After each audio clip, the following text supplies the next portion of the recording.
सोलापूरमधील प्रसिद्ध डॉक्टर शिरीष वळसंकर यांनी स्वतःवर गोळ्या झाडून जीवन संपवल्यानं खळबळ उडाली होती।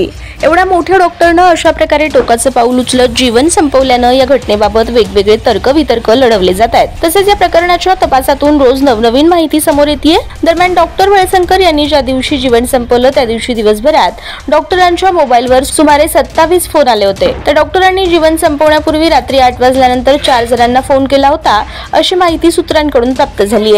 आता डॉक्टरांनी अखेरच्या क्षणी ज्या 4 जणांना फोन केले होते ते 4 जण कोण याचा तपास पोलिसांकडून केला जातोय।